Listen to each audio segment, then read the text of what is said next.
Good evening, everyone, and welcome into the iRacing Today radio show for today, which is November the 12th, 2015. This is episode 120. Holy criminy, that's a big number. I am your host, Trevor Cameron, as always, and beside me here in the virtual booth, I have, which is now being represented, for those of you watching the video, I believe is being represented accurately. I have Mr. Chad Dalton. How are you doing tonight, Chad? I'm doing great, but now I'm concerned of what this accurately thing is going on here. Well, I guess you're just going to have to watch the replay on that because you don't have access to it right now, and I do, and I can do what I want. There was a... Okay.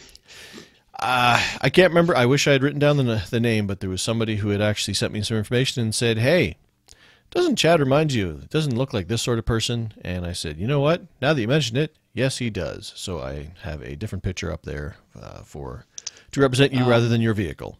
Is it Dale Earnhardt Jr.? It is not Dale Earnhardt Jr., no.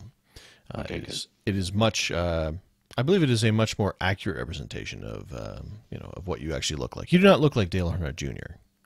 Do you think that you do? But see, many people have told me that I do. When I had a full beard and I would wear a cap backwards, a lot of people said I looked like Junior. I see. Well, I am not one of those people because, Well, I don't care about you at all, so we can move on. Well, this show is over now. But anyway, welcome in, everybody, to the iRacing Today radio show, and we have got we've got a show for you. I mean, it's definitely, it's going to happen. And what we've got this week for you is we've got a little bit of news going on. We've got some information on the exploits of a certain iRacer and success thereabouts, and we'll talk a little bit about that. We're going to finally give you the details up on the fun races that are coming up very shortly. We'll give you all the details on that, what tracks, what times, all that good stuff. We'll talk a little bit about our experiences over the last couple weeks because we had to miss last week because I was not feeling very well. And then it started getting better, and then it started getting worse again. Like yesterday, I started coughing again. So there's a good chance I may either die or just cough a lot during the show. So hopefully neither of those will happen. And then, of course, since a month has ended and a new month has begun, then we have our poll results from last month, and we will go over those quickly for you guys as well. So... a full show again this week, probably a little bit shorter, but then again, we always say that, and we're always big fat liars.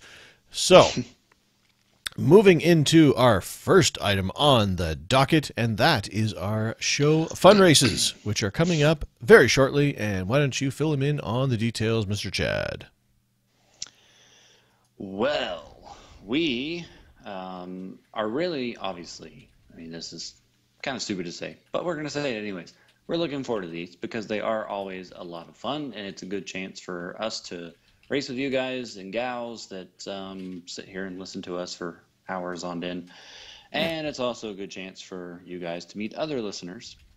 And who knows, maybe you guys might want to race in some other things that aren't just fun races. Well, I mean, and that has happened. I mean, we have had, that's how a lot of our endurance racing teams have come about. People met through, us, and some of them met in the, the fun races, and all of a sudden now they're racing in endurance races together. Yep. So, here's what's going to happen. Obviously, these races are, as we've mentioned before on the show from 2 weeks ago, that November the 21st is the day. And we're going to start these races at 5 p.m. Eastern Time, which is really going to be 4:40 p.m. Eastern Time, and I'll explain that in a minute. And then the second race will go off, give or take, around 6:15 p.m. Eastern Time, which, if you don't go by Eastern Standard Time, well, you're out of luck. No. In the GMT, we did have a daylight savings time, so that has kind of changed how the GMT works now in comparison to Eastern Standard Time. And basically, from what I can guess, is that apparently I'm just making this stuff up. At 2200 GMT is apparently when the first race, or 2140 to be exact, GMT time is when the first race will launch. And then that's when the practice session opens, is what I mean by that. And then the second race will go off at 23:15 GMT. At least that's the way I set them up.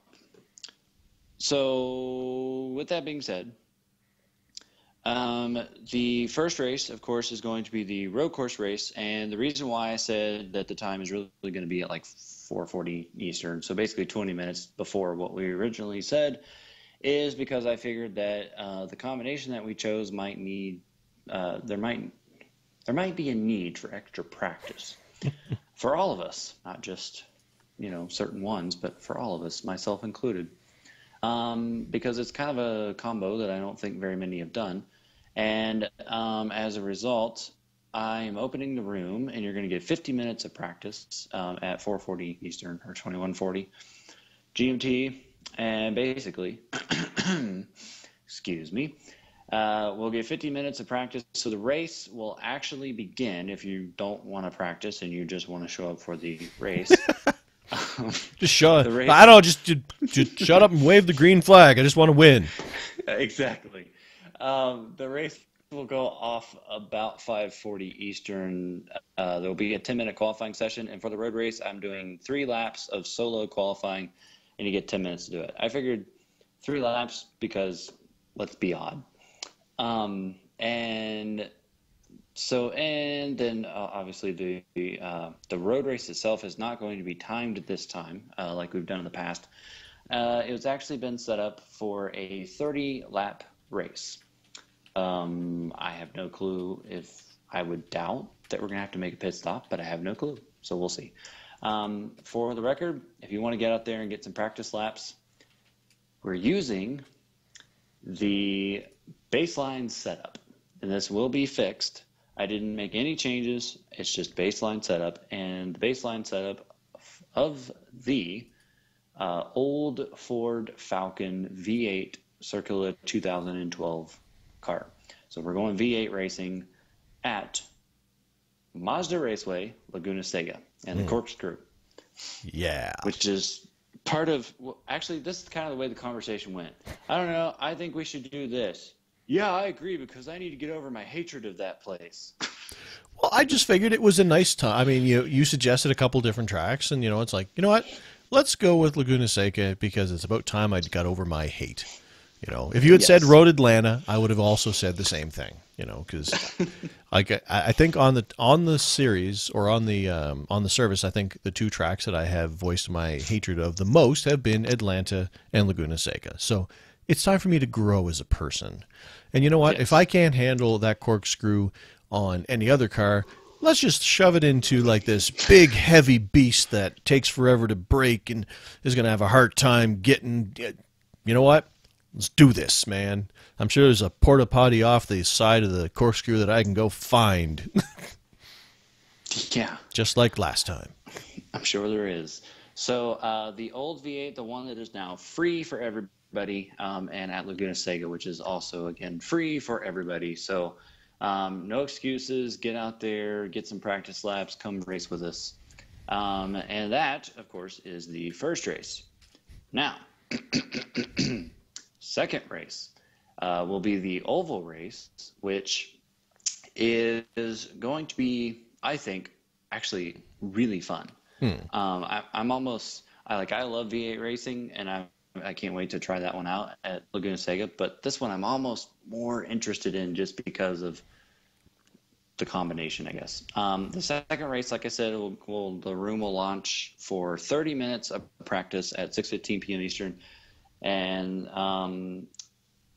after that, I think I did 4 laps of qualifying and 10 minutes. And we are going to race for 75 laps around the old Phoenix, the 2008 edition of the Phoenix International Raceway, which, of course, is free for everybody. And we're going to be using the old IndyCar. So that, of course, is now free for everyone as well. So IndyCars at Phoenix. Now, as per normal, I will put up a post on our website sometime either this weekend, this upcoming weekend, or like Monday or Tuesday of the next week, with like every single detail that you can, even more details than you even need. Just so you guys We're just going to make up details. There's details that aren't even true. We're just going to give you those too. There will be a person there in an iRacing shirt standing off to the side of the corkscrew cheering on Trevor. That's and diving out of the way. Yes, so he doesn't die. But some details like that. Now, one thing that I'm going to try to remember off the top of my head, because I didn't pull this up because of my internet situation. But I did set a custom weather. I'm not making it dynamic, so it's like random. Nobody knows what's going to happen. I figured at first I was like, ooh, we should just make it random. And then I thought, ooh, probably not. But I will have those weather details in that post to the exact what they're going to be, the way I set them up. But I think for the road race, if I'm not mistaken, I went actually and looked at weather.com and searched the town that Laguna Seca sits in and looked at the weather for that day and duplicated it. Nice. Well, realism. So I think it was 67 degrees Fahrenheit. I have no idea what that will be in Celsius. But and then I think I put like 60 something on the humidity, and I think it's clear skies and stuff like that. I don't remember exactly what the weather is, but again, I'll have that in the post. But the one thing I can tell you is that on both races I checked the auto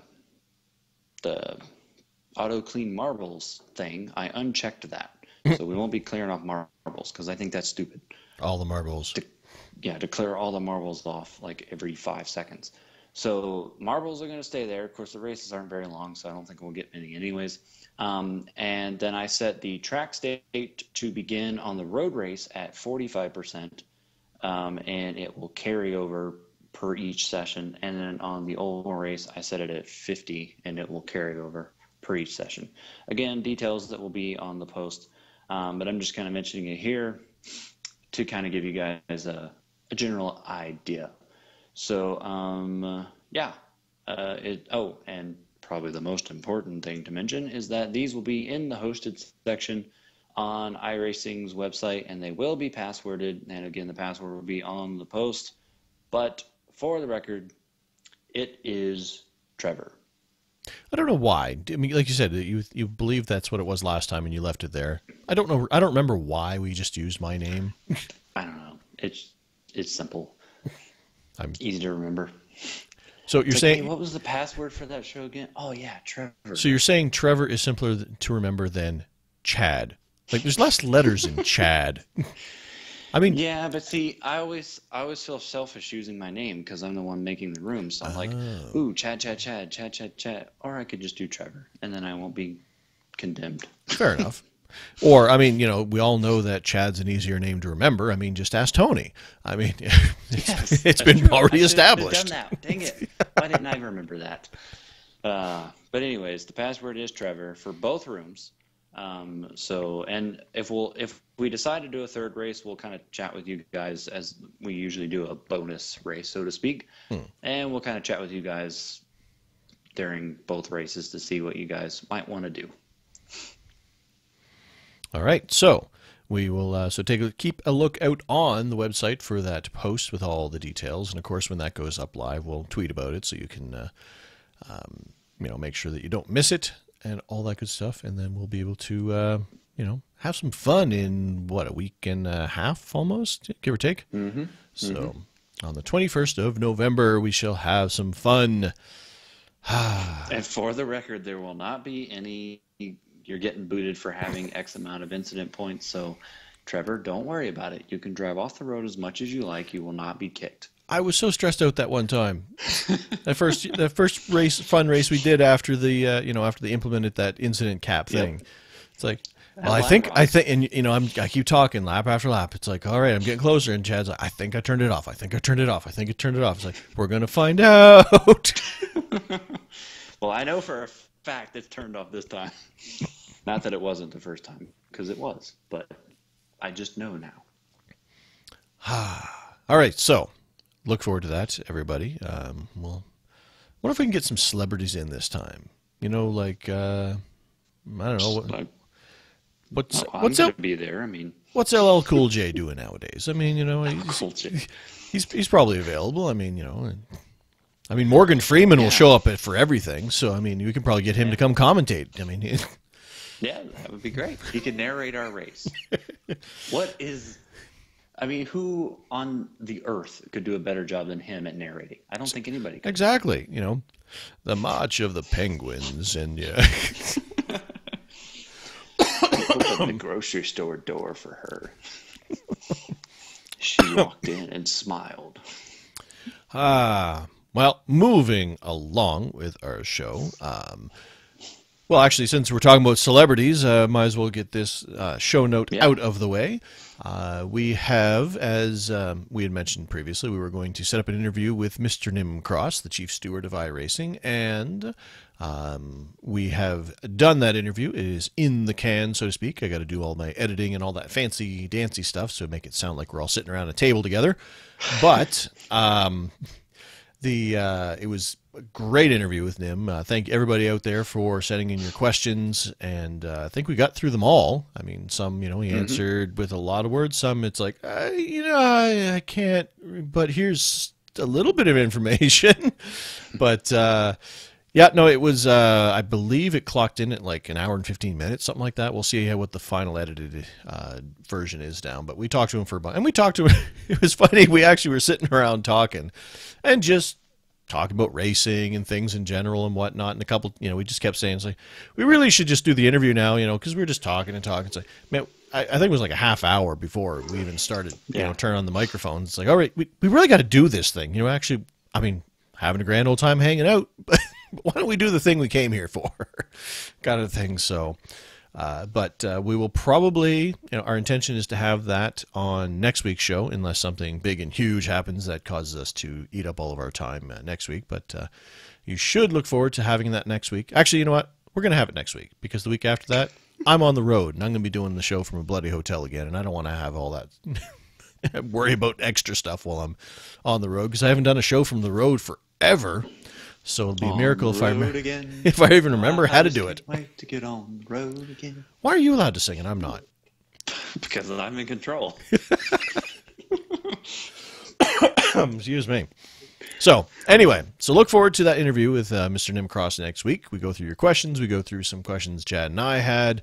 We just talk in general terms about stuff. So I think you guys are really going to enjoy that. It was a great follow-up to our previous interview with him. We already got a lot of the stuff out of the way with him last time, and this, was just basically like we just paused the microphones for a little bit, and then said, and another thing, and then just kept going. So if you like the first one, you'll definitely like this one. I think this one's a little bit, it's a little bit less about how Nim got, started and what he does, behind the scenes kind of thing, and gets a little bit more into the details of the protest system and stuff. So look forward to that next week on the show. So, what else we got here, Mr. Chad? Oh, I don't know. There is a Twitter contest going on with the iRacing Twitter. And basically, this has to do with the Nürburgring, which, of course, is coming out in December. So we're only a few weeks away from owning that ginormous track. Wow, you're right. Man, that is close, isn't November it? 12th. I mean, tomorrow's Freaky Friday. So, well, it's already tomorrow in some places of the world. Ooh. But anyways, mind blown. Not we. iRacing decided to play a little contest to try to give away some credits so that you can be able to, afford the big Nürburgring. Because it is going to cost more, as we've discussed in the past, because there are technically 2 tracks that they're going to make us buy, and that's going to add up. So basically, the Twitter contest really just boils down to this. They're posting a picture every Thursday, and it's just of a certain section of the Nürburgring racetrack. And basically, your job is to, as absolute fast as possible, because you have to be the first person, to correctly guess the name of that particular part of the racetrack. So obviously, you go to different tracks, and each kind of track has a different named corner. So if you happen to know your Nürburgring, then you should be participating in this, because you could win a bunch of credits to actually buy the track for free, technically speaking. Cool. So the second bonus that's cool for people like me who are really stupid and don't know anything about the Nürburgring except for the fact that it's big in the name, is that if you simply retweet the tweet, Retweet the tweet. Ba-boom. retweet the tweet, that they post of the picture of that track for each week, you are automatically entered into a random drawing to also win credits to purchase said track. So I have not yet won. It's quite sad. Of course, Okay. I haven't done the one for this week yet. What do you mean this week? Well, they haven't done the retweet part yet. They allow 24 hours, I think it is, to do the retweeting, or at least that's how long it takes them to do their decision. Now, the other part of the contest where you guess the track, you have to do like immediately. So you're saying that even though somebody's already won this week's thing, if I retweet the contest tweet, then I'm entered into that other thing?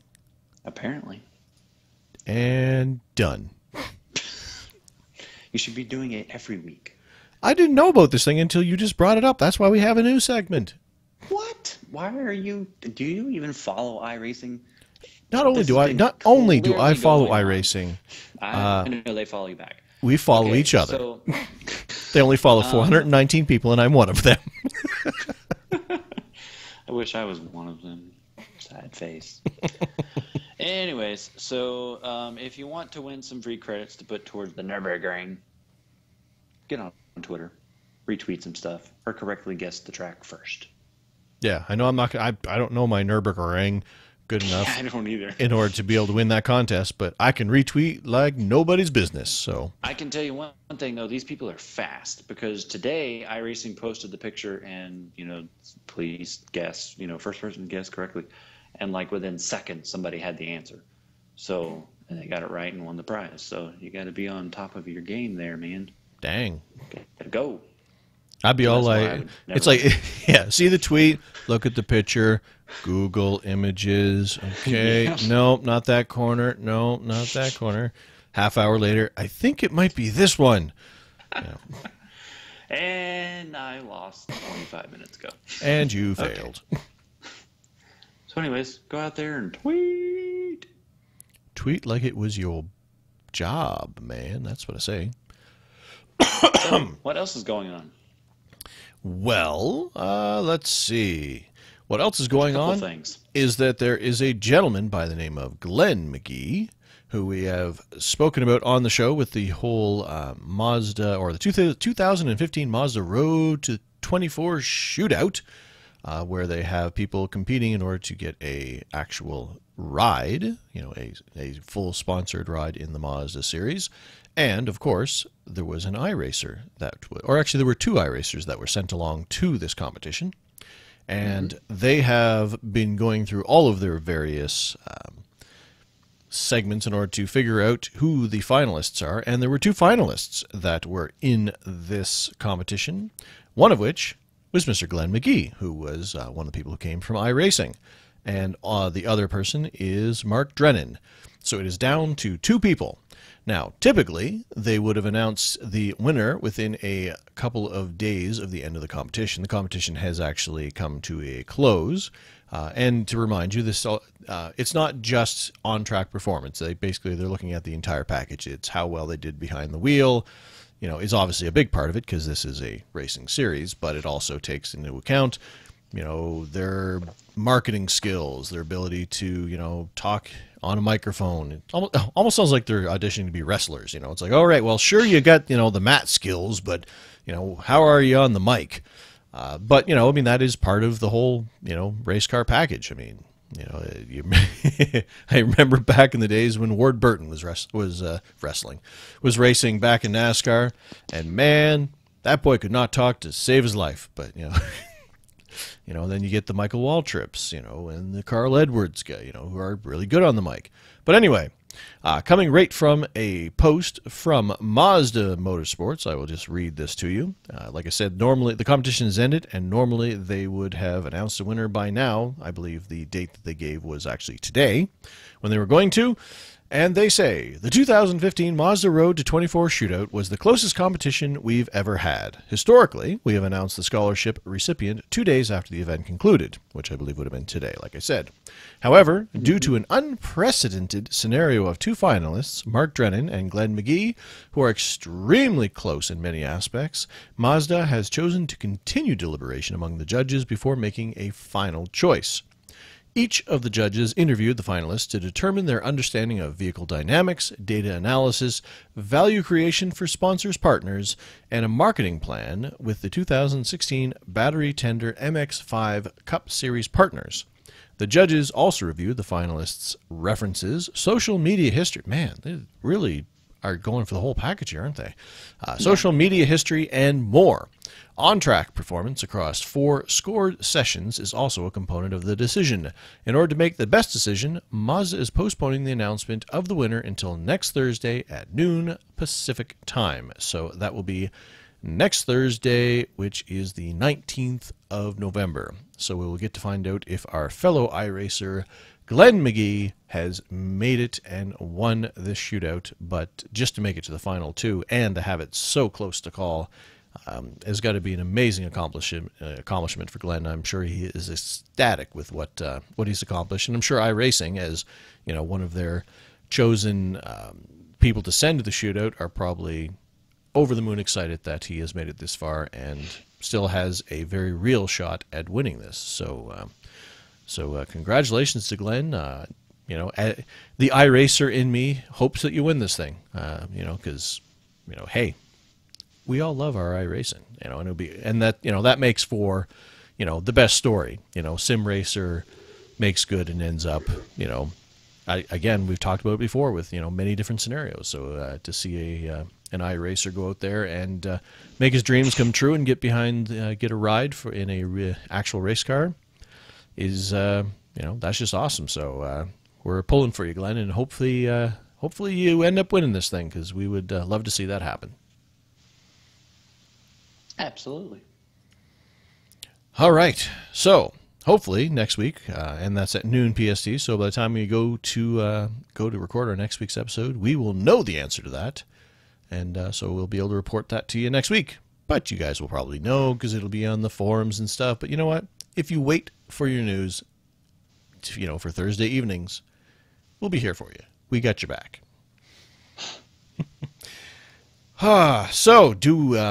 I think that covers all the news that we were going to discuss. Oh, wait. There's an update. That's right. One more item. Did you want to handle that one, or do you have it up? You probably don't have it up, do you? Okay. You handle it. Just a reminder, or a public service announcement. Yeah, we'll call it that. A PSA that they put up a post saying that there will be a maintenance period of 4 hours on the 19th of November. Man, that's a popular day. So they before Thanksgiving in America. True. Oh, yeah, right. Black Friday's coming up because we don't have the turkey because we already did our Thanksgiving, but we still get the sales up here. We like to pretend we're Americans when it comes to saving money. But this was posted in the iRacing forums. iRacing.com will be performing some network upgrades to help ensure steady and reliable service for the future. I added the emphasis on future. It was not, emphasized in the sentence. The maintenance window is for 4 hours and will affect all iRacing.com regions, and members will be unable to host or join sessions during the downtime. We constantly strive to improve the racing experience for our users. Thank you for your patience and understanding. The times that it will go down, unless something goes awry, in which case they will post on the forums to let you guys know. The times will be at Eastern Time, Thursday on the 19th at 0400. It's 4 o'clock in the morning. Hosted sessions will become unavailable. The service will become unavailable at 10 o'clock in the morning Eastern, and service will hopefully be restored at 1400 hours, 2 o'clock in the afternoon Eastern Time. Those times in GMT are 9 o'clock in the morning Thursday, hosted sessions unavailable, 1500 service unavailable, and 1900 service will be restored. So if you have any league stuff going on or planning on doing any racing, take note of those times, and don't, because you won't be able to.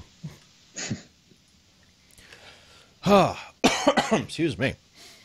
So, moving into our experiences of the week, or 2 weeks as the case may be.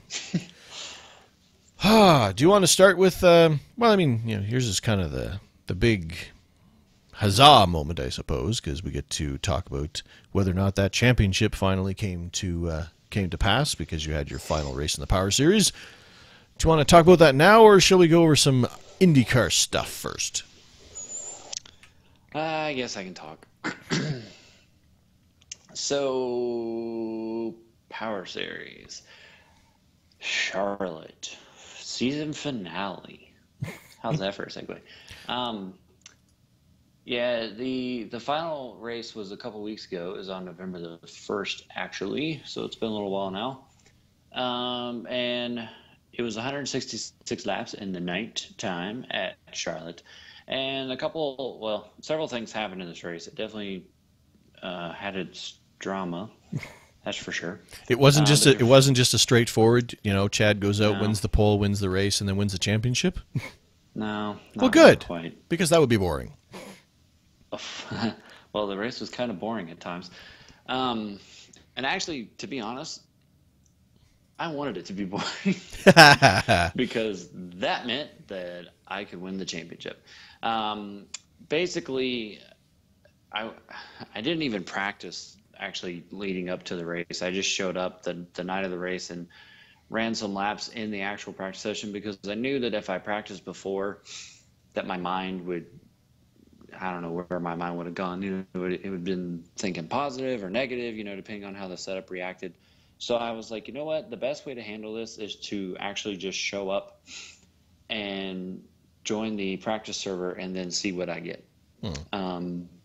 So far as the setup goes. And the setup for me was actually really good in turns 1 and 2. But in 3 and 4, man, that thing got tight after a while. It was weird. It's kind of the first time in my iRacing life that I've had a car that was that dramatically different from one side of the racetrack to the other side of the track. So that was interesting, but I very quickly in practice kind of learned how to fix it, so to speak. And I got myself into a nice rhythm. So I was like, okay, I'm ready. I had good pace so far as race pace goes. Qualifying pace, I was probably a 10th off the fastest guy, but so far, and this is all in practice, but so far as race pace goes, I was actually really happy. And actually there was a time, where I was thinking I wasn't going to go win this race. I was like, I don't care about the championship at this point. Let's go win. And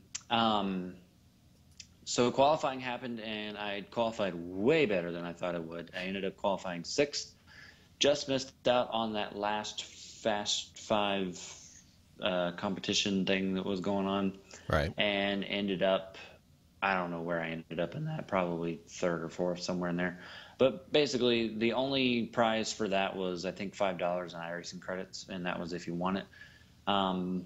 So I didn't really do anything with the Fast 5, but I don't really care because nobody had more poles than I did. So, booyah! Anyway, no laugh, no nothing. I snickered. It was, but see, I can't see you. Well, okay, but so but looking at the waveform, it was picked up on the audio, so everything will be fine. Okay, that's cool. I look forward to hearing the snicker when I listen back. You should go back for it and say, "Wow, he gets me, man." Yeah. Anyways, so I qualified 6th and took off with the green flag. And basically, the first couple laps, I didn't really do anything. Actually, one thing that I'll note before I get into this too much is that to refresh y'all's memory, Matt going into the race was 22 points behind me, and Tim was 25 points behind me. Those two were my closest competitors, points wise, and the only two that could have dethroned me. We had 26 cars start the race, which meant, I guess, past tense, that I, still had to actually race. Yeah, you actually had to try. Yes. So,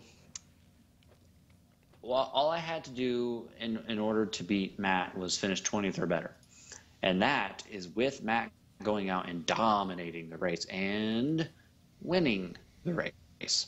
If he didn't do those things, then it was like 21st or 22nd. So, essentially you get like 5 cars, knocked out of the race, and I pretty much lock it up. Well, within the first couple of laps, we had like 2 cars that crashed, but a caution didn't come out because they spun off the track far enough. But they were basically out of the race with all their damage and stuff. So that was basically 2 cars right there. And the start of the race went pretty well. I paced myself the first couple of laps. Tim and Matt actually started I think Matt started 4th, I started 6th, and Tim started 7th. So we were all kind of like right there, and which again, doesn't bother me because anything inside the top 20 for me is championship. So I'm just riding around. Tim got by me on the first lap, and then he went up, and I think he passed Matt. And then I think Matt may have gotten back by Tim a couple laps later, and then I actually started really settling into the run, and actually passed both of them, and started to put a little bit of distance on Matt and Tim, and was really starting to kind of get in a rhythm. And we came up on a lap car who generally is, very, very good about getting out of the way and everything. And he was in this case. I caught him in turn 2, and he was up towards the wall, and I was kind of down towards the white line at the bottom, and was making my way around him. And I'm one of those people that constantly watches, even though I think, and I don't mean this in a bad way, so don't take this the wrong way, but even when I pass Trevor, I still watch him. Not because I don't trust him, but just because anything can happen, and I want to be able to react in case, suddenly Trevor's internet went crazy or he lost control for no reason. Fair enough. And the same thing happened here. So it's a guy that I normally, he normally gets out of the way, no problem, clean as a whistle. And the same thing happened in this moment. I just about killed my cell phone, just so you guys know. I was just say, all of a sudden, your voice sounds very different. I don't know what happened. Did you eat the cell phone? Because you sound a lot closer all of a sudden. And I wish that you guys could see this, because the way that I did this, I literally have wrapped the cord. I basically have handcuffed myself with my cell phone. It is pretty much what just happened. Excellent. So, anyways, that distraction aside, I've now unhandcuffed myself. I was going around the guy on the bottom, and I guess he lost control. I didn't actually see it, but I did see him start coming down the hill. And of course, that's where I'm at. So I thought, great, this is not going to end well. And he kept coming down the track, and I went way down the racetrack because he kept coming, and he kept coming, and I was like, he's going to freaking hit me. And sure enough, he body slammed me on the right side of my car. Now, he didn't end up spinning me. He hit me pretty much dead, almost as if he was, completely beside me. And so basically all that did was nothing so far as me losing control, but the strangest thing, it never even gave me an incident point, and he hit me pretty hard. Huh. And it never gave me an incident point. I have no clue why. At first I thought, well, maybe he was lagging out, but I mean, he was clearly there, and he didn't seem to have any internet problems, so I don't understand that one at all. Lag switch. Yes.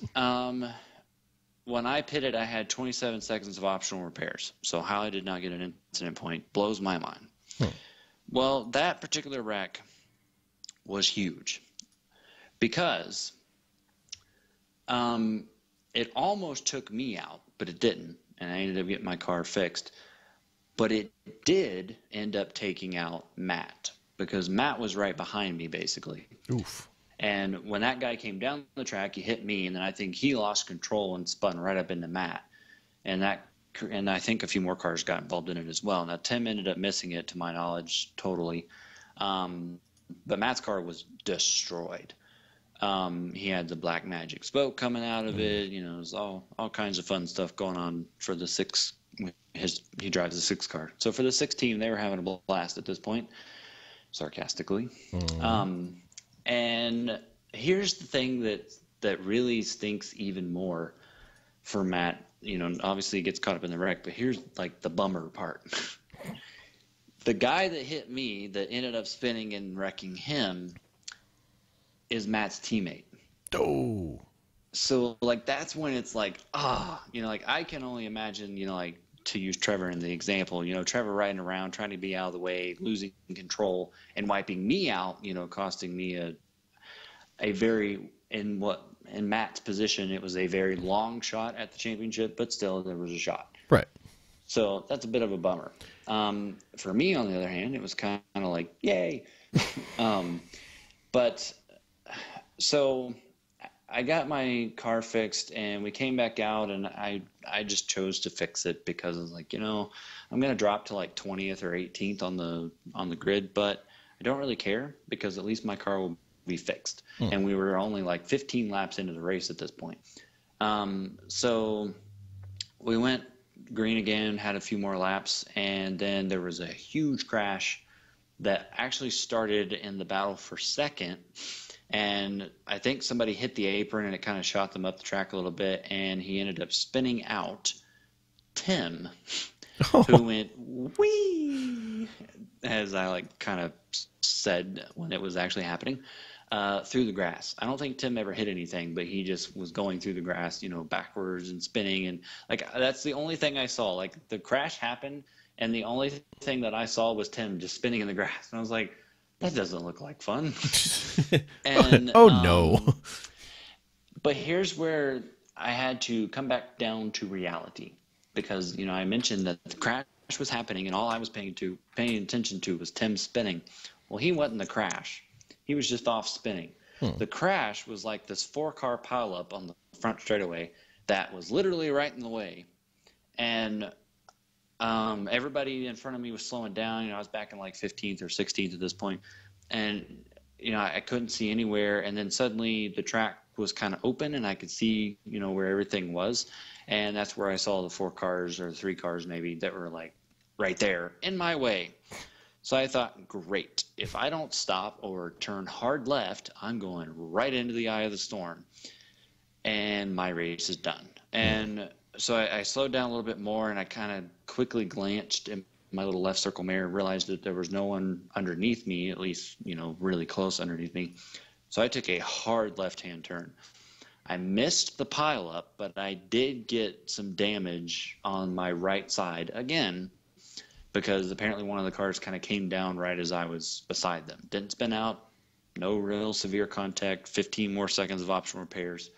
Got it all fixed under the caution. Except between those two wrecks and the damage I received, basically 45 seconds of damage, I guess, in total, my car was just barely down on speed. I mean, it was like 5 to 10%. Like I could tell, like I was still fast enough to be competitive for like a top 5, but I could not compete with anybody in the top 5. You know, like 4th on up or whatever, 5th on up. And after that wreck, the race went under a humongously long green flag run, 120 laps to be exact. And that was fun. Because Dean Mull, one of our teammates, actually got caught up in the second wreck, I think, or the first wreck maybe. And he, right before that happened, he had actually told us on TeamSpeak that with this new dynamic track, he was actually trying the outside lane, like the 2.5 lane, and he was really making some time. And it seemed to be saving his tires. So during that green flag run, even though I was down just a little bit on power, I actually ran up there We had to make several green flag pit stops with the 70% fuel, and I had a blast, running a different line at Charlotte. Now, the green flag run wasn't totally boring for me. At one point, I lost communication with everybody, couldn't talk to anyone, and that happened for the rest of the race. And the biggest problem that I had during that green flag run is that midway point of one of my fuel runs, my graphics card started doing this flickering junk where I could still see where I was on the racetrack. Everything was still kind of there, but like certain objects off the racetrack, like grandstands, for example, would like flick in and out, disappear, reappear, disappear, reappear. And like other things were kind of coming in and out, doing weird stuff. And like, it was bad. I rode around like that for probably 50 laps. With the thing flickering like crazy. I mean, it was bad. It was constant. Like it never went away. And I'm quite honestly stunned I didn't get a migraine out of it because it was very difficult to watch. The only way that I could fix it was alt-tabbing out under one of my green flag pit stops. So the what ended up being my last green flag pit stop, I alt-tabbed to the desktop and then went right back into the sim, and it fixed it. Never had another problem. Well, I guess you had, because of the other problems, you had a buffer there, but that's one heck of a gamble. It's like, all right, I'm going to alt-tab out and hope it doesn't just crash out on me and it actually lets me back in. Yeah, well, I knew I couldn't race the rest of the race with the flickering, so I was like, I gotta do it. So I did it, I fixed it, like I said, and came back out. This whole time, by the way, I was running 5th or 6th. Occasionally I would be 4th. So, I mean, I was right there, and that's part of what makes me upset about the fact that I got in those wrecks because, man, I would have been quick, if I didn't have that slight reduced power, which I guess was more of an aerodynamic thing. But anyways, we actually ended up getting the third and final caution with like 8 or 9 laps to go. And somebody came out of the pits after making what was their last green flag pit stop, and they lost control and spun, and a caution came out. So it kind of set up this stage with where I knew we were going to go green with 5 laps to go. And, at this point, I'm running 4th, 5th, 6th. Tim had been, I think his car was hurt too from the spin. Even though he didn't hit anything, I think it still hurt it. And he had really only been like an 8th place car at this point. It was basically, that's where he was going to finish. And so I was like, okay, well, there's absolutely no way that Tim can beat me in the points. And Matt is finishing like 14th or 15th now. So, I mean, I've got the championship. Right. And that was my thought, going on this last caution. So I thought, why not try something fun? So we all pitted. Because we had to. And when we did, we came down and everybody took 4, except for me, who took 2. Because I thought, if we're going green with 5 to go, and if these people are going to be really aggressive, and trying to make moves because, we only got 5 laps left in the whole season, what if they wreck? And I still a win, was basically my thought. So I came out with the race lead, and Adam Hollick, our teammate, who had been really fast all night long, and actually like 50 laps into the race, I told Adam before I lost radio communication, I was like, you better go win this race, man, because he was really fast. He had actually come up to pass me, and I told him, I was like, I'm going to let you go, Adam. And I was like, except for the fact that you'll probably just blow by me anyways because I can't keep up with you because my car sucked. So I told Adam he better go win because he'd been strong. So he came out in 3rd. He's got 4 tires. And this was like his shot to win the race because he'd been kind of far behind the guy who was leading, but he'd been keeping pace with him and was even faster than him at most points, but was too far behind. So at this point, I couldn't talk to Adam, but I knew that if I got a really good jump and if I couldn't win the race, that it would set up, hopefully, Adam winning the race. Right. So I got a really good jump, and I went as hard as I could. for those 5 laps, hoping, for a caution so I could win the race, but also just, trying to hold them off, and I knew I wasn't going to be able to, but I was still trying. And Adam got a good jump. He got into second place. The first 2 or 3 laps, I held on, and I did a good job of, staying in front. We never got a caution. Adam got a run on me, and I fought him for a little bit, but as soon as we got into the turns, my car would just bog itself down, and Adam got around me into the lead. The guy in second, he was in third at this point, passed me, and I fell back to third. He got into second, but by that point, Adam had a big enough lead that there was no way he was going to catch him. So Adam actually ended up winning the race, only led the last couple of laps, and I think maybe another couple laps under green flag pit stops or something, but basically led, legitimately those last couple laps, won the race. And then I ended up finishing in third and won the championship. Yay. So it was a pretty big night for our team. It was a good team night, man. Yeah. So it definitely had its drama, but it was a pretty fun, and it was kind of a quiet race. The 120 lap green flag run was kind of boring at times, which is good. I'm not complaining. So it was fun, and ended up actually extending my points lead. And I think the final tally is, by my math, I beat Tim by 31 because Tim took back over second due to Matt's bad finish. So I beat Tim by 31, and I think Matt by 34 or something like that. So it was a pretty fun night of racing. And like I said, I tried to win the race at the end just for the fun of it, but my little car couldn't keep up. Well, glad that if you could not win the race, I'm glad that we had a fellow teammate there to take the spot instead. Heck yeah. And that was Adam's first win in the series. So sweet. Congratulations to Mr. Adam. Yes, so congratulations out to Adam. And, of course, a big congratulations out to you, Chad, for winning the Power Series Championship. So we followed you through all of the turmoil and whatnot. And I'd like to think that it was all because I talked you down that one time in the super speedway race there, and that's where it all came from. That one time I said, "Hey, Chad, don't get mad because you're still in good shape." That's basically what won you the championship. I'm taking credit for your championship, is what I'm saying, really. Yeah. Oh, you're okay with that? Okay. Yeah. I don't know. I'm gonna have to think about that. I supply the cars. It's my championship as much as it's your championship. 50-50. I don't know. I seem to remember paying $11.95 for my car. And well, did you? Was it windy outside? I say, did you submit your receipts? Because I don't get a refund. But congratulations, Chad. I'm glad that it all worked out for you there in the end. Yep. Another trophy for the case.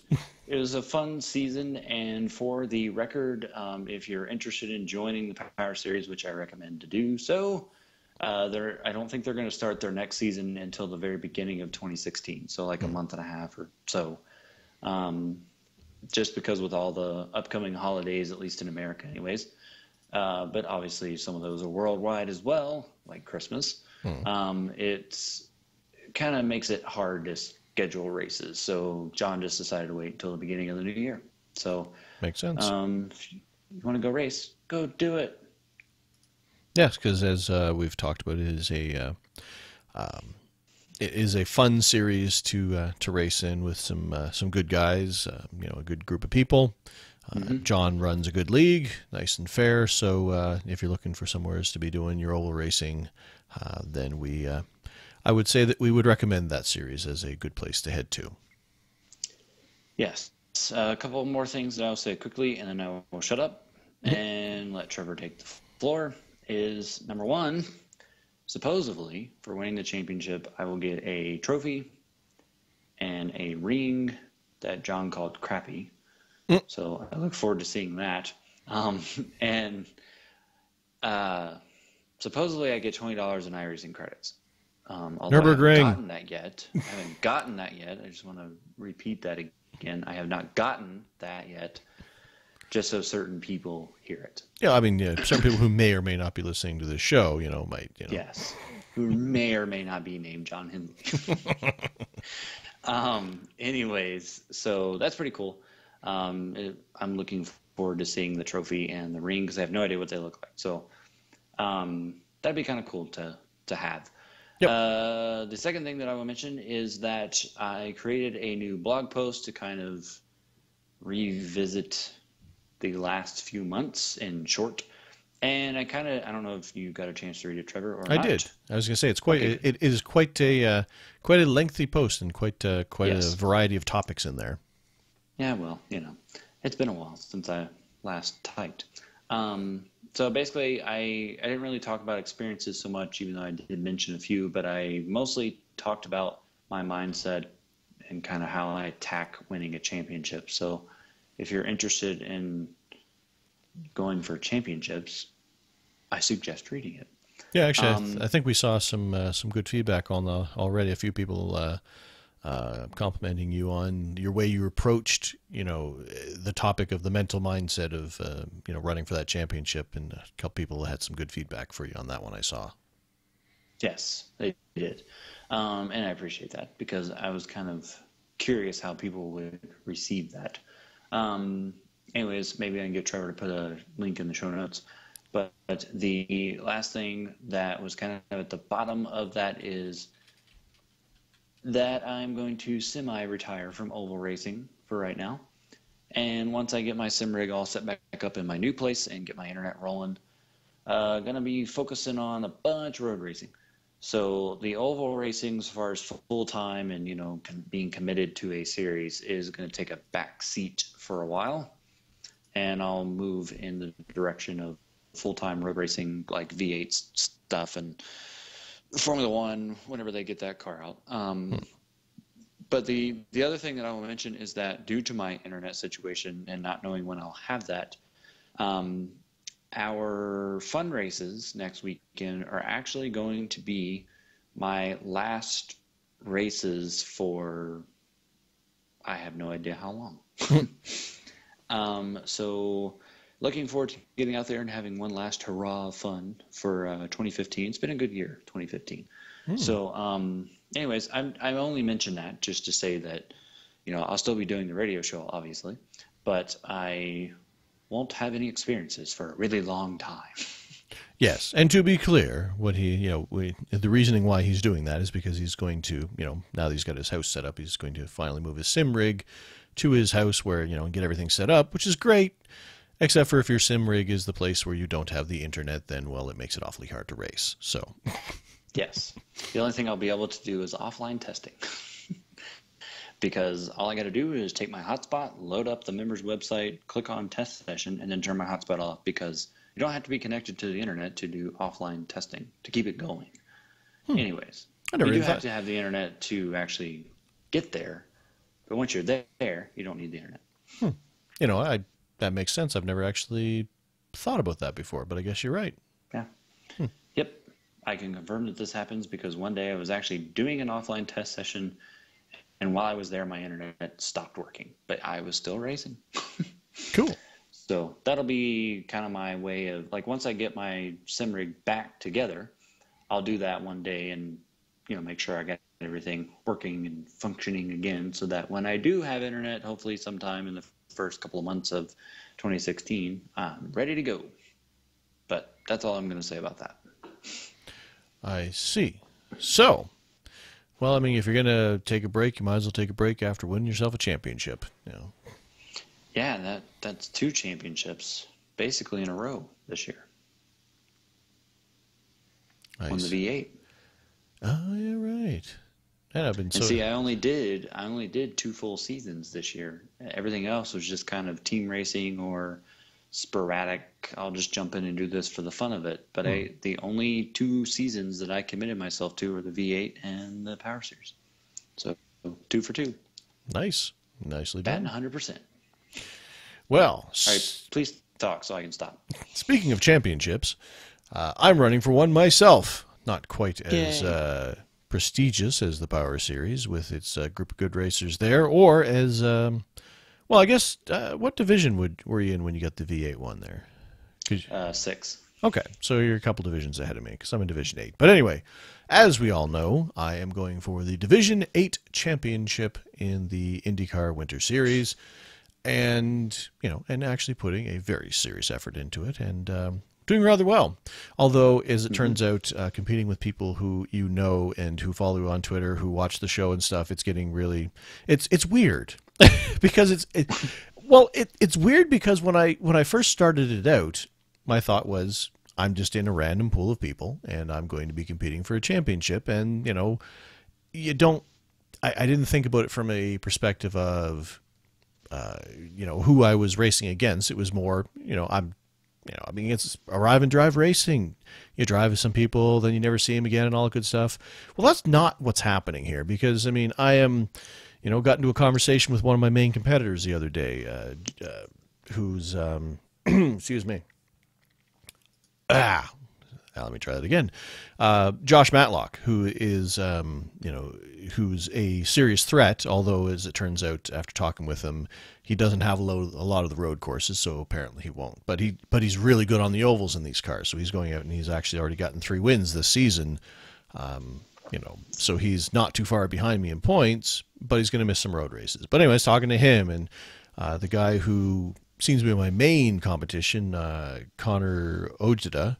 Ojeda? I'm going to go with Ojeda. Anyway, Connor, I've talked with him a few times. I'm not sure if he listens to the show, but I mean, I know he mentioned, asked if I was streaming one race when we were in the same split one time. So he's aware of what's going on. And, and then, of course, we've got several listeners in the show, and, Chris Brown and James Moss and Roby's in there. And so anyway, it's become interesting, to say the least. But anyway, 2 weeks ago, we were at Sonoma, and that was a track that was kicking my butt. I was really, really struggling with that course. I was having a really hard time in getting up to speed, so to speak, on that course. I mean, it wasn't set up. It was just me not. I didn't have a really good feel for it. And there's one corner in particular. I don't remember which number it is, but that not having triple screens was killing me, because it kind of has this double apex thing to it. But without the triple screens, I can't see that second apex, so I kept missing, and I was losing. And it's there's a pretty straight stretch after it. So I was losing a lot of speed there because I couldn't time that. And I knew if I could see where that apex was before I turned in, I would have been hitting that corner way better. But anyway, I was really having a hard time with this. And it's got a couple really sharp corners with some big runoffs, and it gets really tight when there's other cars around you. So anyway, I was having a hard time with that. So I went out and tried. I don't remember even what night the first race was. It was Halloween, apparently. And I went out, and for some reason, my rig had some sort of fit. And that is to say that it just wasn't, like it was stuttering. Like I was streaming the race. I didn't save the replay of it. So if you're looking for it, you won't find it. Because for some reason, in that particular case, everything was like it was running at, it would go from like 60 frames a second down to like 20 and then back out to 70. Like it was just all over the place. And you think that hitting, apexes on corners is challenging, just in general speaking. Well, you try to do it while your frame rate is changing constantly. So that really, really made me struggle with that. The stream was obviously had the same effect, so it looked horrible. But it was it wasn't a great race for me. The best part of the race was I had Roy, our teammate Roy Clark, was in there with me. He unfortunately had an incident early on in the race, but he just stuck around and basically coached me for the rest of the race. And by coached me, I mean he kept getting mad when he kept telling me things that I was supposed to do, and then I'd do the exact opposite. Turn left. Why are you turning right? Well, see, my lack of confidence when it comes, if somebody catches me, I have this really bad habit of letting them go in the corner. Like I'll just go wide in the corner, compromise my line, and let them by. And every time I do it, Roy would get on the radio. It's like, don't let him by in the corners. Just slow down a little bit on the straight and let him by there. You'll lose way less time. It's like, okay, yeah, I know. And then somebody would catch me just before the corner. It's like, I'll just go a little wide here and let them by because they're here anyway. And he just kept drilling it into my head. It's like, you got to get greedy with your line.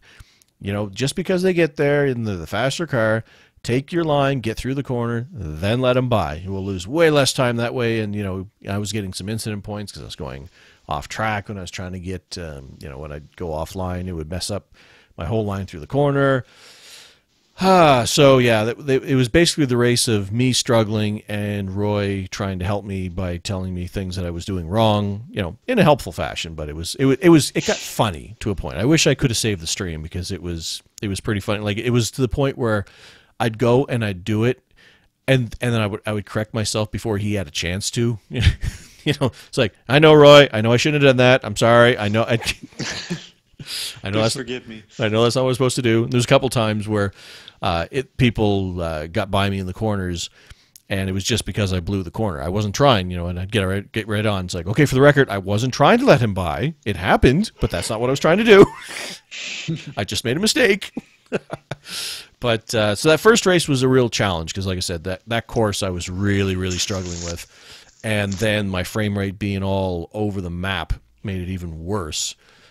So I ended up starting 20th in the field of 20 cars. I ended up starting in absolute last place on purpose.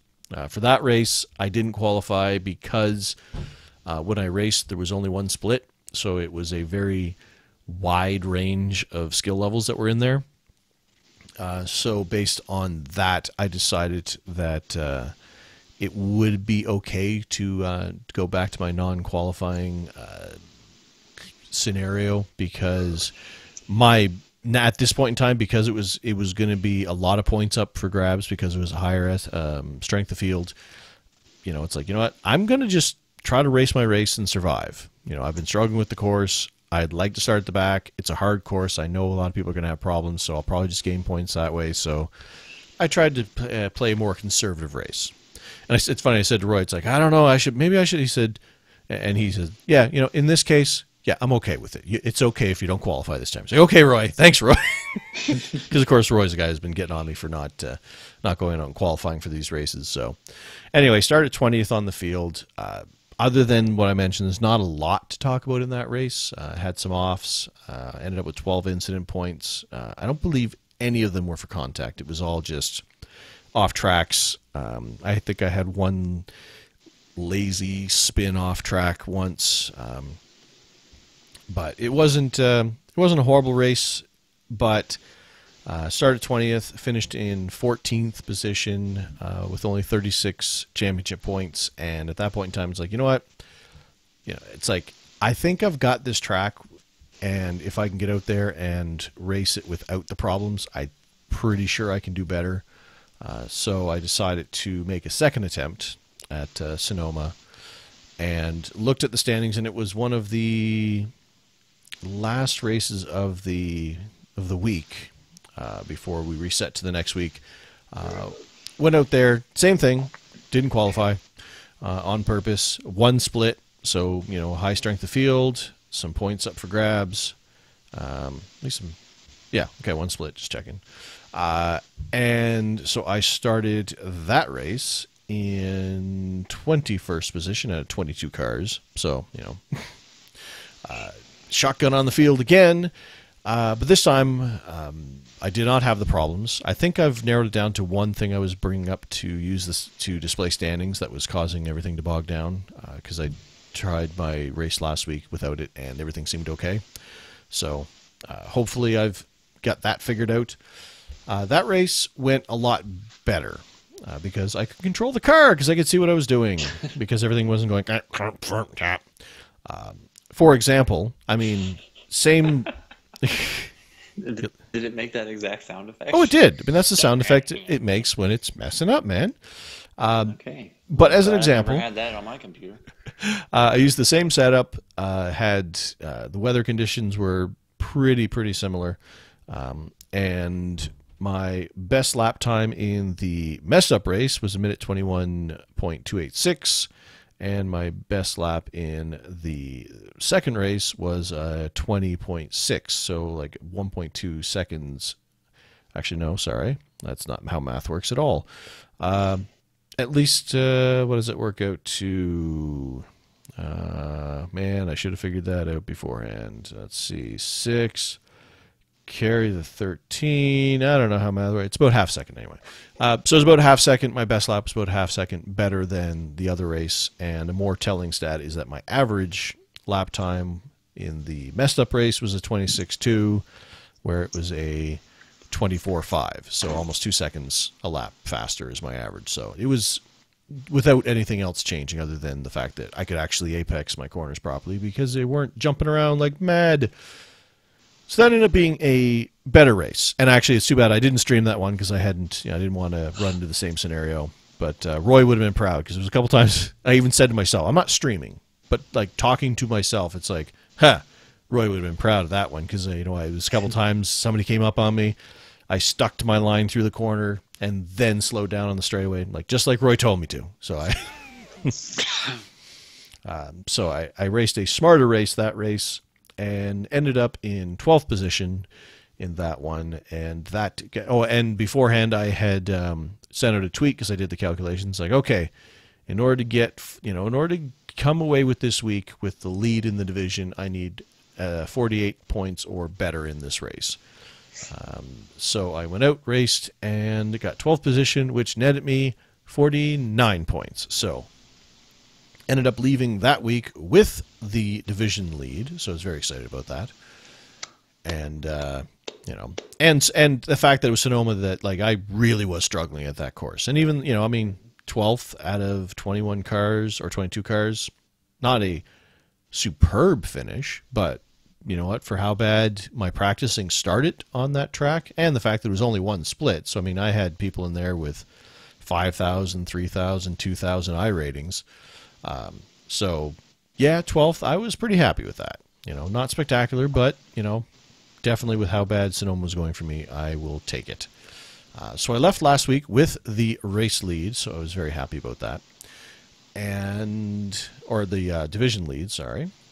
And then moved on to Kentucky for back to the oval side this past week. I only got one race in for that. The night I raced, there was... Actually, I raced... Yeah, it was last Thursday I raced, and there were 2 splits, so I was obviously in the second of the 2 splits. And that course I was having a lot more... I got into a pretty good groove at Kentucky. It was... although the conditions made the track really hot, so I had to kind of adjust because it was, my practice sessions, on a full fuel run, I was down to 50% on my right front. I was eating my tires up bad. So I went through and, backed up my corners and tried to, save the tires a bit. And it worked out because the track was so hot. Everybody was, a lot of people were struggling with their tires. So as the runs went on, there were guys, I was doing just like Chad told me to. It's like, you know what? Those guys are faster. I'd let them go. I stuck to my own game plan, which was backing up the corners, not, pushing it. I could flat foot it through 1 and 2 at the beginning of a run, but I didn't. I just eased off just enough on entry just to kind of take it easy on the tires. And you know what? About halfway through the run, those guys who were way ahead of me, I started catching them again because their tires were chewed up and mine worked. Mm-hmm. So it actually worked. I stuck to my plan. It it worked out nice. And this one, man, this race. I did stream it, although for some reason my export to YouTube failed, so it's not there yet. But hopefully I'll have that up on the channel soon. But this race went out perfect for me as far as the way everything went. There was, some short runs, some long runs. We ended up with only out of 130 laps, we only had 2 cautions. So it was most. I can't remember. I think the first one hit fairly early, and then the second one was mid-race-ish, whatever. And I know we had a long green flag run to end the race for sure.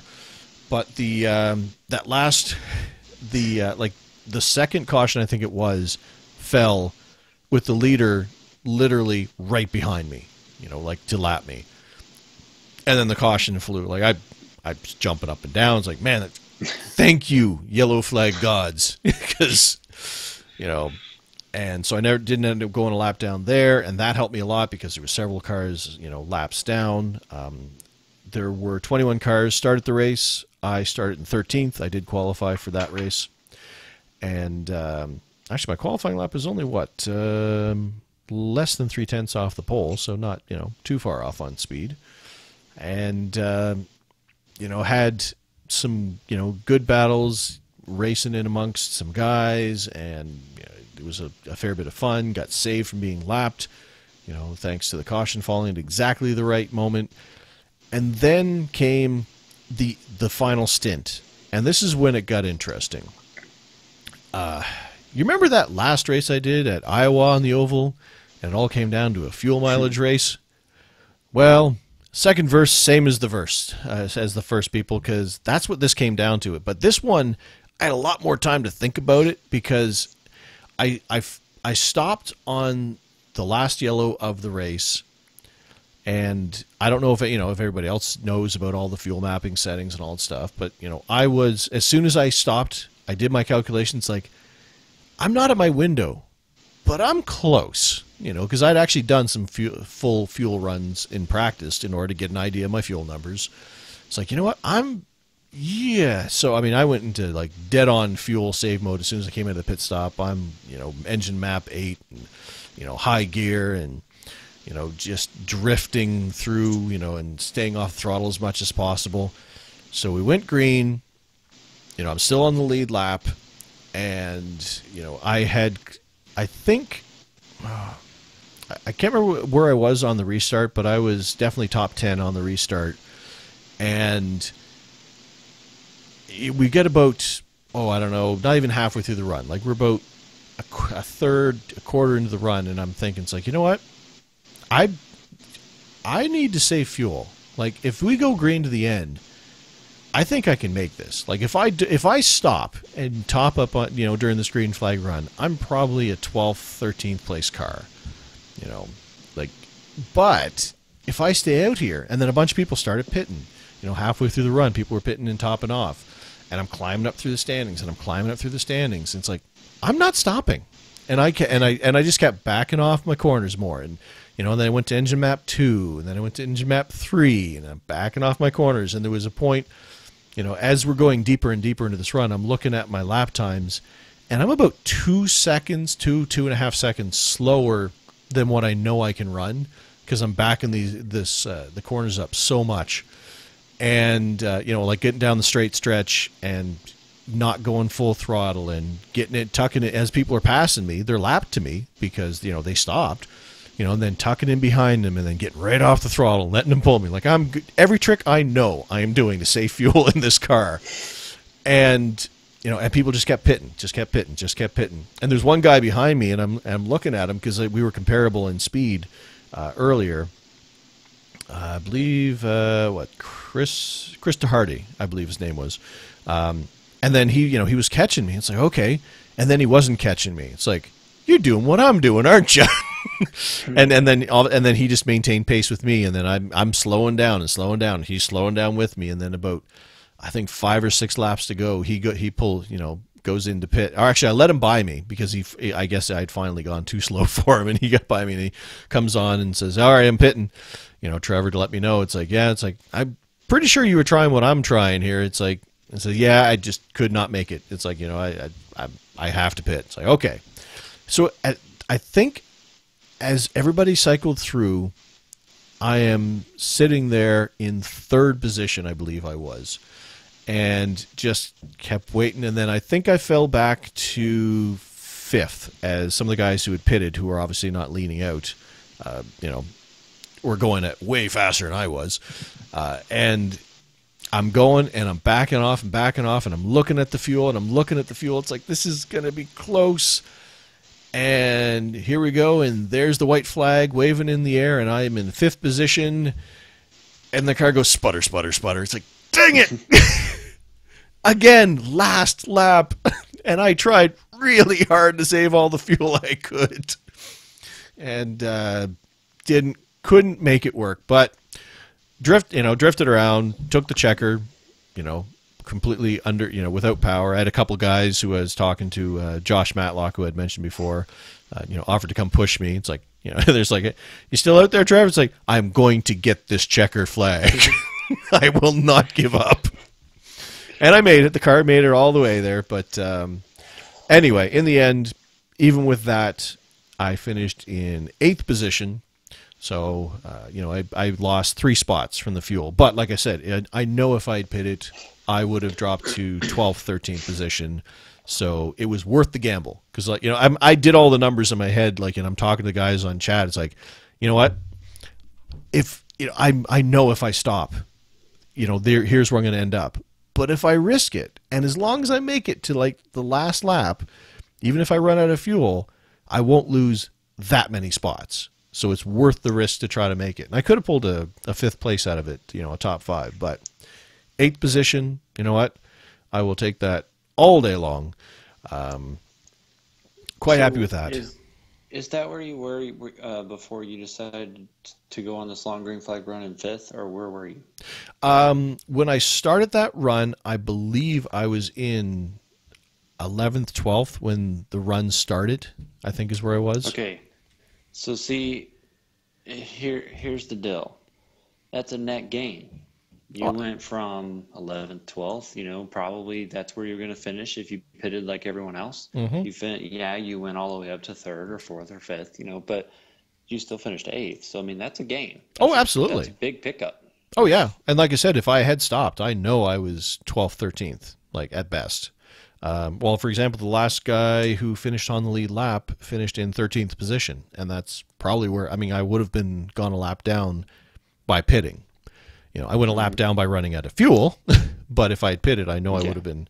So, it was the right move, for sure. I just wish I had saved, if I had saved enough fuel, I could have pulled a 5th out of it.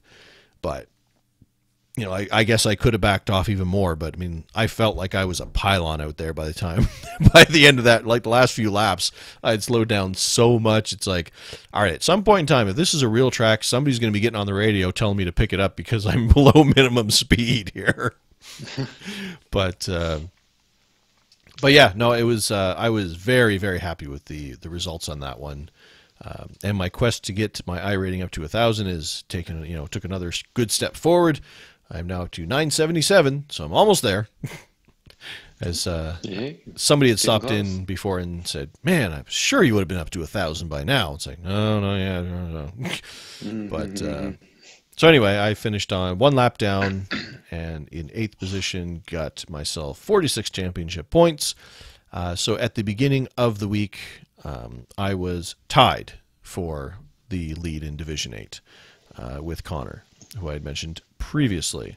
And as of right now, as of this moment of recording, we are currently still tied for first place, but I know by the time the recording is over, I will no longer be in first place because there's a race happening right now and Connor's in it. So, so unless he gets negative championship points, he is going to retake the lead with this week's race. So I don't know how well he does at Road America, but I know he's going to get at least 1 point. So he will be back to the lead before the night's out. But that's okay. As I was talking to Chad, just to briefly kind of go on to this week, we are at Road America, which, as listeners of the show know, is one of my favorite courses, road courses. I love that place. And I've already been practicing there this week. And as it turns out, I'm pretty good there in the IndyCar. Knowing the track as well as I do, not having that learning curve as far as getting into a new track. I don't have to learn where the corners are. I don't know where the slows, don't need to learn which corners are slow speed, which ones are high speed, because I already know. I just need to know how this particular car handles those, those corners. So I went out and did some practice laps, looked at my time. It's like, okay, I think, based on looking at the forums, people were saying that, they expected the speeds because, they didn't know yet. They expected the speeds to be, I think they said in the 142 range is what they were thinking. And I'm like, okay, I'm doing like low 148 is the best I pulled off. And it's like, okay, well, that's, and then some 149s. it's like, okay, well, that's, okay, that's a little off, but I can get better. But before we started there's been one race so far this week, and before we started the show, I took a look at it, and there was 2 splits, and I looked at the bottom split, and I looked at the guy who won the race in that split, and I looked at his fastest lap time, and his fastest lap time was 0.2 slower than the fastest lap I've been able to pull off. And then I looked at the top split, and his fastest, lap, the guy who won the race, was just over 2 seconds faster than what I've been able to pull off as my fastest lap. So I think I'm going to be pretty competitive out there. I was looking forward to this before, but then looking at the times that people have actually been posting so far, I don't know. I think I got a shot at this. I think I got a shot at, getting the old boom confetti out this week, and maybe I'm going to pull off a win in this series. That's my goal. I'm hoping to race either tomorrow night or Saturday or Sunday. My wife's in town this week. She doesn't have any of her things going on, so I think probably maybe even Saturday and Sunday. I want to give myself a few shots at this because I think I've got a legitimate chance of winning one of these races, especially if there's 2 splits. That really ups the odds. So these will definitely be races I'm going to qualify for because I want to start at front of these things. Because if I can get out front and into a groove, I like my odds. I mean, it's more challenging because it's a longer course. So people are estimating that or saying that it is a 2 pit stop race. So strategy could play into it. Don't know. I mean, but the pit entry at Road America is real easy, so it's not one of those ones where you have to really worry that you're going to mess up your pit entry because it's easy to get into the lane. You're going uphill as you're getting towards the place where you actually have to slow down, so you got lots of time to get your speed right. So it's not too hard of a pit road. So hopefully, we won't have any mistakes there. But I'm really thinking that I'm going to be have some good results. I mean, of course, don't want to jinx anything, but you know what? We'll just say I got some confidence going into this week, and hopefully I can pull off my first IndyCar, my first Road Series win. Hopefully this weekend is what I'm really hoping is going to happen. So hopefully, from the competitor in me says hopefully Connor's not very good at Road America, and I can gap him a little bit in the championship. But we shall see. But I'm definitely looking forward to it. It's going to be I got a good feeling about this. It's going to be a good week for me. So. We shall see. So that is, my experiences with all of that stuff. One other note I wanted to bring up before we move on. Excuse me. I just want to mention that I mentioned I'm doing some stuff with the Global Sim Racing Channel guys, doing some broadcasting with them. I haven't done any more broadcasting yet, although I've set up for a series that's starting next year, like in January, that I'll be broadcasting full-time with them. That'll be on Sunday evenings, so I'll let you guys know details on that. But in the meantime, I'm just helping them out with their part of the iRacing.com with their live channel that's going up, where they're broadcasting races from other broadcasting teams, and the GSRC are part of that. So as such, they want to moderate the chat to make sure that it is, being run professionally while they're doing the broadcast of the races. So I'm helping them out on Saturday nights with one of their series, the Bootleg Racing League, which is a modified league doing short track stuff, obviously. So if I say all that to say, hey, if you're hanging around on Saturday nights and you want to watch some sim racing and hang out with me in a chat room and, just kind of talk racing while I'm in there, then I will be tweeting out the links to those, but it'll be over on the Global Sim Racing Channel's YouTube channels, and those races are starting at 9:15 Eastern Time on Saturday nights. So if you're hanging out, want to watch some short track racing and, keep me company in a chat room, then please, by all means, stop on by. When the races actually happen, I do tweet out the link and everything. So if you watch Twitter, come hang out, have some fun with me. So that is that's a lot of experiences. I had a good week, and I am loving this IndyCar series. I am so glad I made the decision to do this. Mm-hmm. And I'm going to win me that Division 8 champion. You hear me, Connor? Sure. I'm going to win the championship. Not you, me. That's the way to tell them. Yeah. Might as well just go home because you've already lost. Yeah. Well, I called it before the series even started. It's like, hey, you know what? Division 8 championship right here. Mm-hmm. But, well, it's a long way to Well, go. I wish you well at Road America. Ah, man, like I was saying to you earlier, like that the course like that course is fun, like in a heavier car, where you get the big Mm-hmm. braking zones and stuff. Oh, But I the love Indy it. car, I loved it in the V8. yeah, I'd say a car like that would be really fun at this course. But the Indy car is so different. Like you were just throwing yourself into those corners. Like it feels so wrong, and it's cool too because James Hinchcliffe, who's obviously in the IndyCar series, fellow Mm-hmm. Canadian.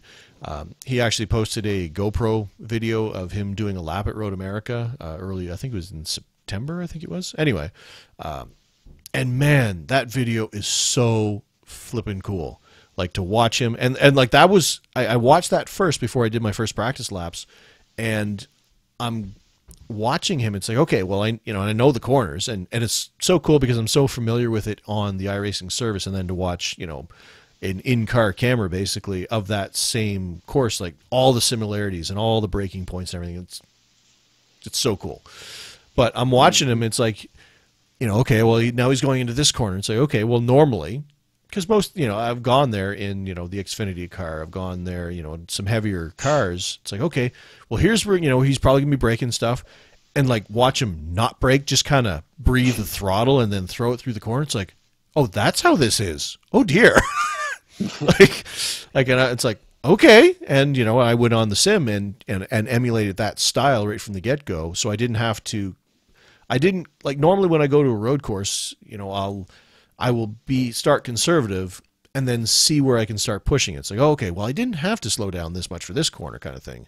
But when it came to this course, after I watched that, it's like, oh, so I started off way more aggressively. So like my delta between where I started my lap times to where I am now isn't that large because I already knew these corners. It's like, oh, well, this is a corner I would have, braked pretty hard for, but you don't have to, kind of thing.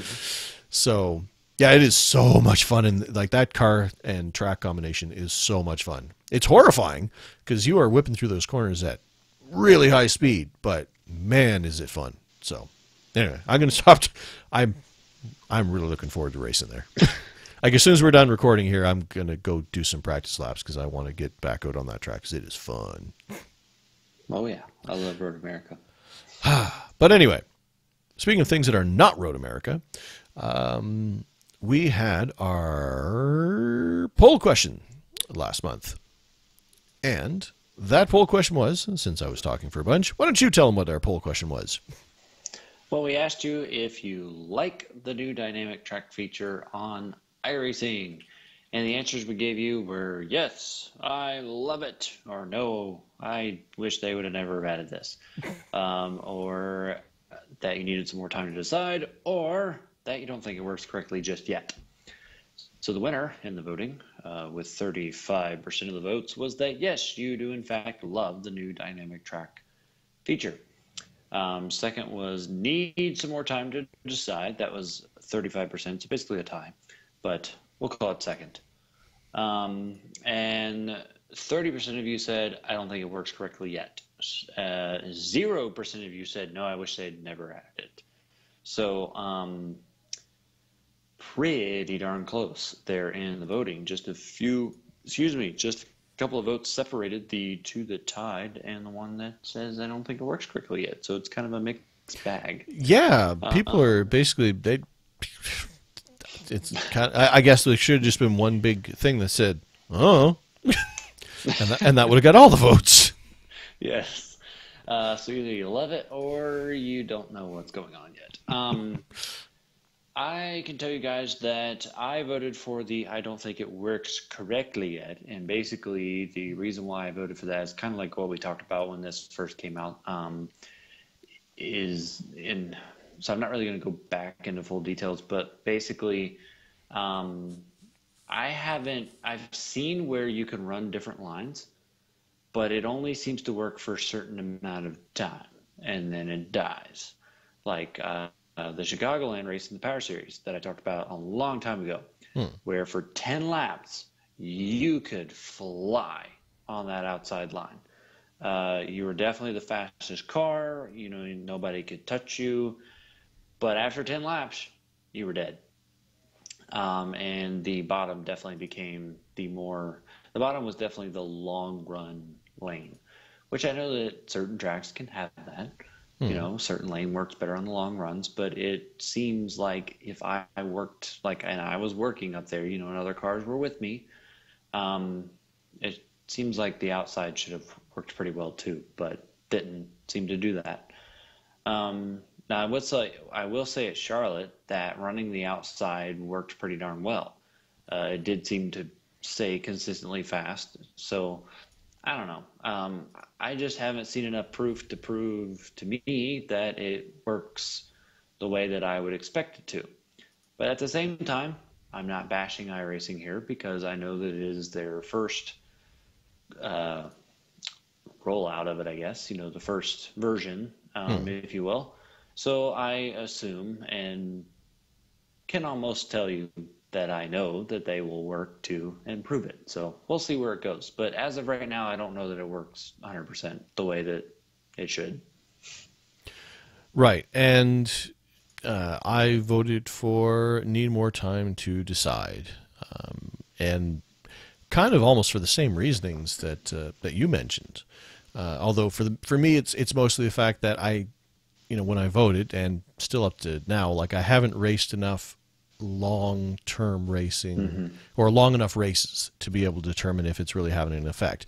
And the struggle I have with me is the fact that one thing that I've always had trouble with when it comes to my sim racing is consistency. You know, where each lap might feel different, but because I don't have the consistency with always having the exact same line through a corner, I vary lines not because I'm searching, but because I'm just bad at hitting my own marks. So the car may feel different lap to lap to lap, but I couldn't tell you if that's because I didn't hold the same line through the corner, or I braked more, or got on the throttle earlier, or if the track's changing. So I don't think I have the ability with my consistency right now to really test that feature out that well. Like, because like I said, there's so many factors in the way that I race that I think there's too many variables, to determine if the track is one of them. Mm-hmm. So, I think if I, next time I get a chance to get in one of those endurance races, or, at least a longer, a special event, that's a full length race or something like that, then maybe I'll be able to decide if I can really see the difference or feel the difference in the car. But, for now, I can't decide, I can't say, I mean, it's, I know that the dynamic weather, I can tell you that's certainly may having an effect on the track, but Yep. and like I said, the dynamic tracks with the heating of the track that ties into it, and if I had the consistency, like I said, I knew that Montreal, for instance, my IndyCar race was the track felt way different with the different track temperature, so maybe if that race had started off cooler. The problem was that I practiced cool, but the track at race time was, super hot. If it had started off cooler and we'd gone through that race, then the track would have gained some heat. Then maybe I would have seen that difference. I would have seen, because I know what a hot track felt like in that car compared to the cold track. So if it had started the cold and heated up naturally through the race, maybe I would have seen that. But I haven't had an experience where I've really seen it happen yet, which is why I voted for need more time to decide. Yeah, at Road Atlanta for our little 3 hour race, the track definitely rubbered up. Hmm. I don't know though personally if the track changed because obviously it was a team event and Dean started out and then I got in and then Dean got back in. I know that Dean did a much better job with more rubber on the track. So I think there's something there I do think that something is happening, but I just don't know if it's totally there yet to Right. where it should be. But like I said, they're going to work on it. I mean, the tire model's kind of been the same way. The Yeah. tire model is like, it feels like we're on the 15th version of it, but it's kind of been up and down. There's been times where it's been like, oh yeah, this is great, and there's been times like, why on earth is this on our car? Yeah, I was going to say actually that's the perfect example of the fact that we've both been through the entire cycle of the new tire model, and so we know went from when the old tire model, and then as each iteration of the new tire model, that's something we've definitely seen a difference with. So the same thing. This is the first model of the dynamic track. I'm sure it will, as we move forward, it will only improve. They've got the groundwork laid down. Now it's just a matter of iterating on that and improving and making it better. So we shall see. Yes, so there's a new poll question now for the month of November, and several of you have already voted. It is kind of a interesting one, so it's a bit different, and it's one of those that I'm very curious to see what ends up winning in the voting. So far, it's pretty close as well. So head on over to iRacingTodayRadio.com and vote for what you think about that question. Indeed. And breaking news. The IndyCar races have concluded, and it appears that Connor did not have a good race. So, yay for the competitor in me, but too bad for Connor because he seems like a good guy. But he finished in 13th position out of 20 cars in his split, which isn't that bad. Oh, wait, I'm sorry, not 13th. No, actually, no, it is 13. Never mind. I was looking at his starting position, which was also 13, and I got confused. But he only got himself 28 points, so I'm now currently 28 points out of the lead in that division. It looks like the race times were faster, that one. The leader got a 1:45.8, so I got some work to do. But I know there's more speed, too. That's the other thing, too, is the fact with all the laps I did, I got down to those 1:48s. But I know there was more speed in that car. I just hadn't, some more practice will get me there kind of thing. So, yeah. So we shall see. But anyway, I've now officially lost the lead because, Connor got 28 points, which is more than 0. R.I.P. But I shall get it back this weekend.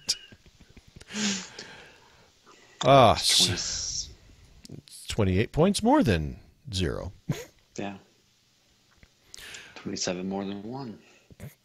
Anyway, so make sure you head over to iRacingTodayRadio.com and vote in this month's poll if you have not done so already. I don't believe I actually have done already. I'll have to make sure I do that. Of course, remember to send in your not favorite tracks answers. We've got a bunch of responses, so we'll be going over those shortly. We'll go over them before the Christmas break. Let's put it that way. So make sure you send those in if you have not done so already. With that, That does it for me. I think we have come to the end of another fine show. Man, I had a lot of fun talking about the IndyCar. So no surprise that Road America was in my favorite tracks because, as you can tell, I like that track. I don't know what it is about it, but I really like that track. Watch next Thursday we'll get on. And I had a horrible weekend. It's like, man, that's the worst track. I hate that track so much. Why did they even build it? It's stupid with all the turns. All the turning and going uphill and downhill, and that corner after the hairpin, man. You go up there, the car just spins out every time. Anyway, with all of that being said, ladies and gentlemen, until next week, when we will have Nim Cross's interview on the show for you guys, we will close with the words of Mr. Juan Pablo Montoya, who is IndyCar Series and 2013 Rolex 24 champion and almost IndyCar champion again last year, or this year actually. That was That was a good last race in the IndyCar Series this year, man. It looked like a definite thing that Montoya was going to walk away with that championship, and then missed it by the skin of his teeth. And of course, has raced in NASCAR Sprint Cup and Formula One. He has got quite the resume, actually. Love him or love him or hate him, Juan has had quite a career in motorsports. So, and he hit the jet dryer. So and that's what everybody will remember. It's like, he raced in IndyCar and Formula One and NASCAR. Man, that's all those different disciplines and everything. Isn't he the guy who hit the jet dryer? Yes, he is. Thank you, NASCAR, for screwing my day. But my favorite Juan Pablo moment. But one thing that was not screwing Juan Pablo's day is iRacing. And he says, and I quote, "The iRacing simulator is about as real world as you can get when it comes to virtual racing. It is a great tool to refresh your memory before going into a race weekend or to learn the new layout of a track. The graphics and the handling are by far the best I have seen out of any simulation program. And when I'm not home, I can bet my son Sebastian is on it racing someone from somewhere around the world." So apparently Juan's son also races in iRacing as well. So, excellent. And with that, I will say, and I quote, thanks to everybody out there for listening. We really do appreciate it. Remember that the show is available on iTunes for download, and probably soon, and hopefully soon on Google Play Music, because apparently they are opening their service up to podcasting in the very near future. So hopefully we'll be on there as well, because I've really begun to like that service now that I have my Android phone. So hopefully we'll be there soon. But in the meantime, get it in all the normal places where you get it, iTunes, Zune, and all those, and our website, of course. And if you're going over to iTunes, we'd really appreciate a review to help us get the word out, go up the charts, and get more people listening to the show. If you can do that, that'd be great. The show is also available on YouTube and Twitch at Ratface Productions, and of course, mirrored over on Chad's channel, It's Chadillac. You can check out the website for information, archives, links, and the polls you mentioned on the show over at iRacingTodayRadio.com. And please, please, please follow us on Twitter. I'm at iRacing Today, and Chad is at It's Chadillac. You can email questions, comments, poll suggestions that you may have to feedback at iRacingTodayRadio.com. And of course, feel free to add myself and Trevor as friends on the iRacing.com members website. But if you're not a member yet, then please take the time to join, first of all. And after you join, please, or no. No, let's do this no, again. Not after. That would be too late. You're joining, while you are signing up, you'll see a little tiny referral box. And if you could enter one of our email addresses, that would be awesome and much appreciated. Trevor's email is ratface@gmail.com, and mine is iRacingLegend@gmail.com. But until next week, ladies and gentlemen, where cars go fast and left and right and in circles and stuff and all that kind of stuff and fun races, and an M-Cross joins us. Remember that the race is very, very rarely won in the first turn, but it is often lost there. Good night, everybody.